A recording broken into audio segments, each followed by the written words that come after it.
always been a skeptic. Ghost stories, paranormal activity, things that go bump in the night, I dismissed them all as products of overactive imaginations. Until 3 weeks ago. Now, I lie awake each night, listening to the sounds of something moving through my house. Something that shouldn't be here. It started with small things. A book I swore I left on the coffee table would appear on the kitchen counter. The TV remote would vanish, only to reappear days later in the bathroom drawer. I blamed my exhaustion from working overtime. Stress can do strange things to memory. Then came the noises, soft at first, barely perceptible creaks that I attributed to the house settling. This is an old place built in the 1940s. Old houses make noise. That's what I told myself. But the sounds grew more deliberate. Footsteps when I was alone. Cabinet doors opening and closing while I showered. The distinct sound of someone sitting on my couch. The leather cushions sighing under invisible weight. Last Tuesday, I came home from work earlier than usual. As I turned my key in the lock, I heard movement inside. Hurried, frantic. By the time I pushed the door open, the living room was still, but the air felt different, disturbed. Like someone had just vacated the space seconds before I entered. I called my friend to come over. I needed someone else to witness what was happening, to confirm I wasn't losing my mind. Dude, I'm telling you, there's something in my house. I hear it moving around at night. You probably just have mice. This neighborhood is full of them. It's not mice. Mice don't open refrigerator doors or turn on faucets. Wait, your faucets turn on by themselves? Yesterday I woke up to the sound of running water. The bathroom sink was on full blast, steaming hot. I never sleepwalk, never. Maybe you should call an exterminator anyway, or a plumber. Old pipes can make weird noises. I could tell he didn't believe me. Nobody would, without evidence. So I set up my phone to record while I slept. The first 2 nights captured nothing unusual. On the 3rd night, I woke to find my phone unplugged, the battery drained. When I checked the footage, the recording had stopped at 3:17 a.m. The last frame showed my bedroom door slowly opening. I tried again the next night with a different approach. I placed motion-activated cameras in every room. I went to bed feeling prepared, almost smug. Whatever was in my house, I would catch it. At 2:43 a.m., I jolted awake to all the cameras simultaneously sending alerts to my phone. Motion detected in the living room, motion detected in the kitchen, motion detected in the hallway, motion detected in the spare bedroom. I froze, paralyzed beneath my covers as notifications flooded my screen. With trembling fingers, I opened the app to view the live feeds. Each camera showed an empty room. No movement, no disturbance.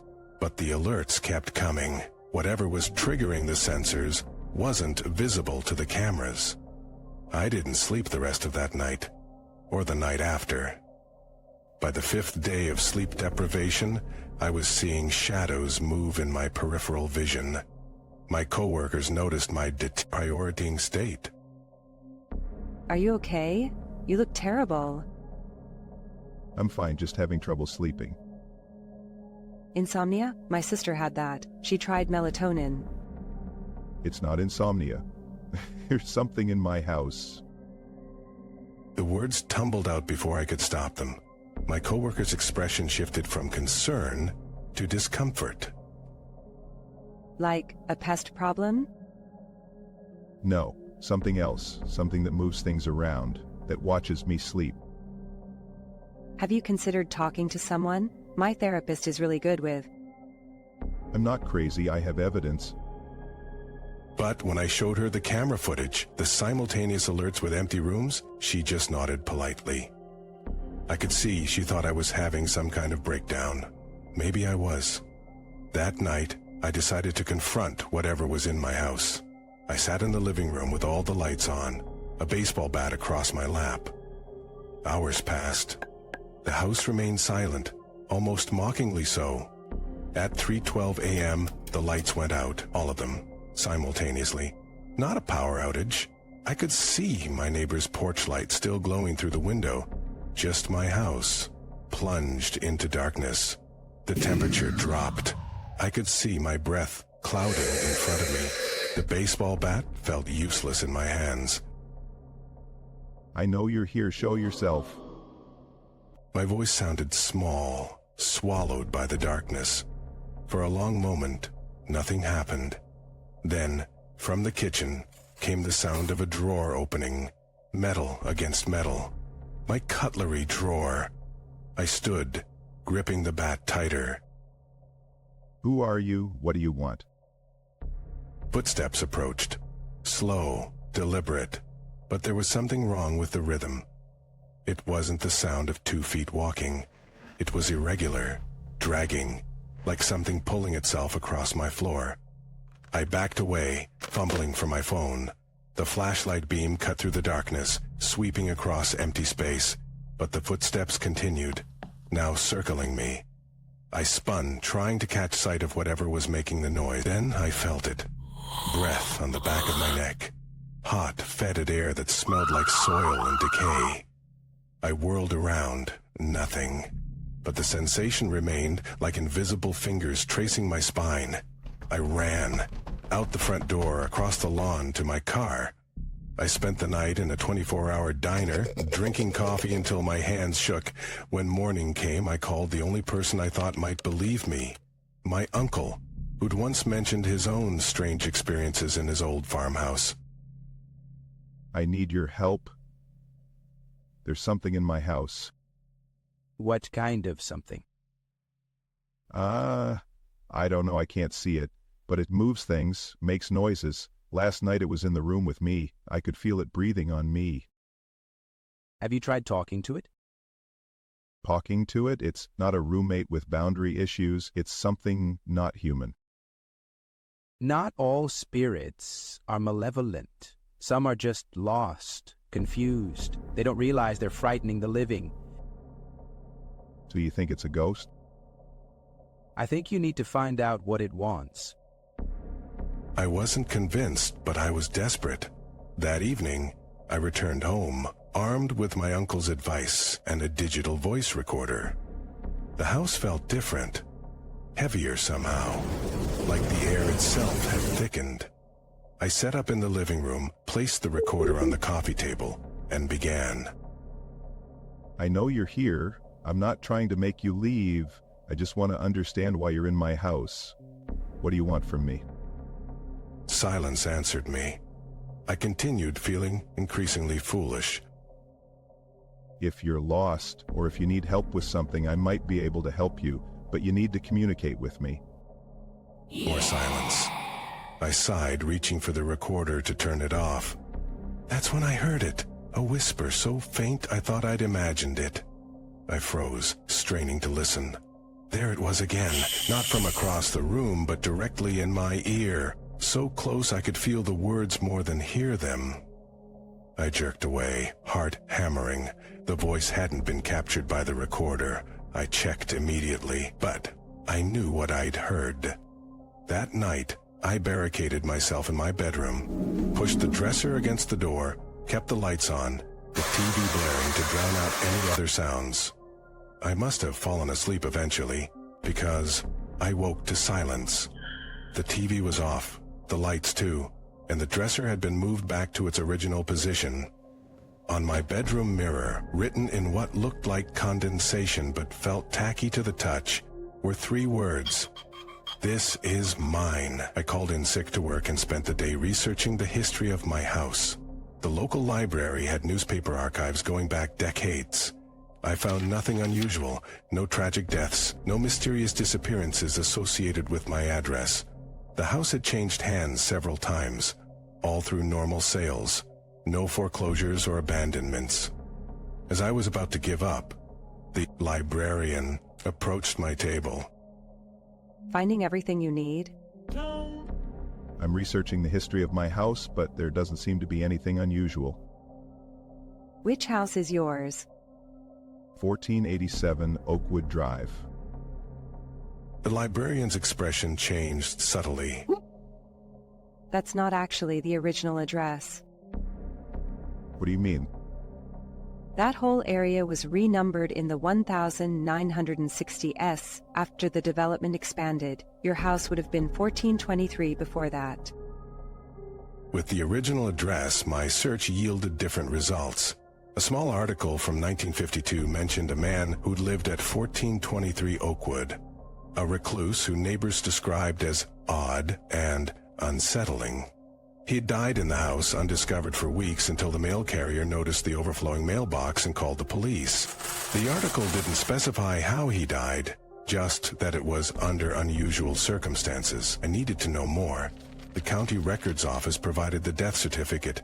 Cause of death, self-inflicted wounds. The man, Harold Mercer, had apparently barricaded himself in the basement and cut his own throat. The investigating officer noted that the walls were covered in writing, the same phrase repeated hundreds of times. "It won't let me leave." I don't have a basement.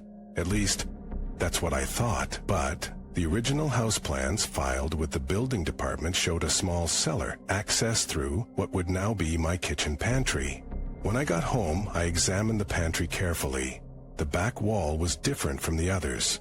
Newer drywall, painted to match, but clearly a later addition. I found a hammer and began to knock away the drywall. Behind it was an old wooden door, sealed shut with multiple padlocks, all locked. I broke them off one by one, my hands shaking with each metallic snap. The door resisted even after the locks were gone, swollen with age and sealed with something that looked like tar around the edges. I had to use a pry bar to force it open. The smell hit me first. Damp earth and something else. Something chemical and wrong. Steep wooden stairs descended into darkness. My flashlight beam revealed concrete walls covered in faded writing, just as the report had described. The same phrase over and over. "It won't let me leave." But there was something else the report hadn't mentioned. Between the written phrases were drawings, crude, childlike sketches of a figure. Not human, not quite. Too tall, too thin, with limbs that bent at impossible angles. In some drawings, it appeared to be emerging from the walls themselves. At the bottom of the stairs was a small room, empty except for dark stains on the concrete floor. I didn't need to be told what those stains were. This was where Harold Mercer had died. As I turned to leave, my flashlight flickered. In the momentary darkness, I heard movement behind me, a shuffling, dragging sound. When the light stabilized, I spun around. The room remained empty, but the air had changed, become charged, like the atmosphere before a lightning strike. I backed toward the stairs, unwilling to turn my back on the empty room. That's when I noticed the writing on the wall directly across from me was different, fresher. The letters darker and wet-looking. "I am still here." I ran up the stairs, slammed the door, and wedged a chair under the handle. My phone rang. My uncle calling back after I had left several increasingly frantic messages.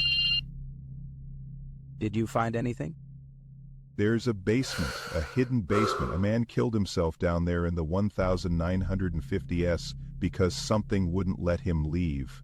And now that something is in my house. Listen to me carefully. Some places hold on to things, emotions, events, energy. Whatever happened there created an impression. This isn't an impression. It moves things, it breathes on me, it wrote on my mirror. Then it's something else. Something that was there before the man who died, maybe even before the house. Something attached to the land itself. How do I get rid of it? You might not be able to. If it's been there that long, it considers the space its territory. You're the intruder, not it. After we hung up, I sat in my kitchen staring at the pantry door. The chair I'd wedged under the handle was vibrating slightly, as if something on the other side was pushing against the door. Not hard, just testing. I couldn't stay here. I threw some clothes into a bag and headed for the front door. As I reached for the knob, all the lights in the house went out again. In the sudden darkness, I heard movement from every direction, from inside the walls, from the ceiling, from behind me. The front door wouldn't open. I twisted the knob, pulled with all my strength, but it was like trying to open a solid wall. I ran to the back door. Same result. The windows wouldn't budge either, not even when I tried to break one with a chair. My phone had no signal. No calls, no texts, no internet. I was completely cut off. From the pantry came the sound of splintering wood. The chair I'd wedged against the basement door crashed to the floor. Slow, uneven footsteps began to ascend the stairs. I retreated to my bedroom, locking the door behind me. For what little good it would do, this thing had already shown it could move furniture while I slept. I pushed my bed against the door anyway and sat against the headboard, clutching my useless phone like a talisman. The footsteps reached the top of the basement stairs. Then silence. Long minutes passed. I strained to hear any movement, any indication of where it was. A soft thud against my bedroom door made me jump. Then another. Not knocking. Something heavier, more solid, like a body leaning against the wood. The door handle turned slowly. The lock held, but the door began to bulge inward, the wood creaking under pressure. The bed slid forward an inch, then another. I pressed my back against the wall, watching as the gap between the door and frame widened. Through it, I could see nothing but darkness. Then, slowly, something began to emerge. Not a hand, not fingers, but something long and jointed, like an insect's leg but scaled up to impossible size. It probed the opening, searching. I couldn't breathe, couldn't move. The appendage withdrew, and for a moment I thought it had given up. Then the pressure against the door redoubled. The wood began to crack. In desperation, I looked around for anything I could use as a weapon. My gaze fell on the closet. The only place in the room I hadn't searched for an escape. I lunged for it, yanking the door open. Inside wasn't my closet anymore. Instead of clothes and shoes, I saw rough stone steps leading down into darkness. The same chemical smell from the basement wafted up, but stronger now, mixed with something else, something ancient and patient. Behind me. The bedroom door gave way with a final crack. I didn't turn to look. I didn't need to see what was entering the room. Instead, I faced the stone steps. Understanding flooding through me. This house had never been mine. I had never been meant to leave. Just like Harold Mercer. Just like who knows how many others before him. We were all just temporary occupants in something else's permanent home. As the presence filled the room behind me, I made my choice. I stepped into the closet and began to descend the stone steps. They would lead down, always down, to where it had always been waiting. I've been here for 3 days now, or maybe longer. Time moves differently in this place beneath my house. That isn't really beneath my house at all. I found a pencil in my pocket and have been writing on these walls, adding my words to Harold's. Not, "It won't let me leave," but something I've come to understand is more accurate. It was here first. I hear it moving closer now, coming to claim what has always belonged to it. This house, this land, me.